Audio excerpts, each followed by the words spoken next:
चला एक छोटासा गेम खेळूया. मी आता 5 वाक्य सांगणार आहे. जर यापैकी 3 किंवा अधिक वाक्य तुम्ही नेहमी बोलत असाल तर कदाचित तुमच्या पैशांपेक्षा आधी तुमची विचार करण्याची पद्धत बदलण्याची गरज आहे. म्हणून हा व्हिडिओ शेवटपर्यंत नक्की बघा. नमस्कार, मी श्रद्धा क्रिस्टल ब्लेसिंगमधून. आज फक्त स्वतःचे प्रामाणिक राहा. मी एक एक वाक्य सांगते आणि मधात त्याला हो किंवा नाही असं उत्तर द्या. पहिलं वाक्य, माझं नशीबच खराब आहे. हे वाक्य आपण किती सहज बोलून जातो, पण प्रत्येक गोष्टीचं कारण नशिबाला दिलं की आपल्या प्रयत्नांची ताकद कमी होऊन जाते. दुसरं महत्त्वाचं वाक्य, माझ्याकडे पैसा टिकत नाही. हे वाक्य जितक्या वेळ आपण स्वतःला सांगतो तितकंच ते आपल्या मनाला खरं वाटायला लागतं आणि मग आपण नकळत तसं वागायला लागतो.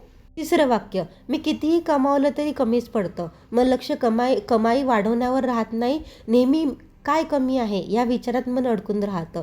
चौथं वाक्य, माझ्याकडनं सेव्हिंग होत नाही. आज होत नाही आहे म्हणून उद्याही होणार नाही असा नियम नाही. एक छोटा बदल मोठी सवय बनू शकते. आणि 5वं आणि शेवटचं महत्त्वाचं आहे, पैसा आला की लगेच जातो. आजपासून हे वाक्य बोलणं थोडं कमी करून बघा आणि स्वतःला एक प्रश्न विचारा, आज मी पैशासाठी एक चांगला निर्णय कोणता घेऊ शकते. कधीकधी बदल पैशात नाही तर विचारांमध्ये सुरू करावा लागतो. तुम्हाला हा व्हिडिओ कसा वाटला नक्की कमेंट्स करून सांगा. धन्यवाद.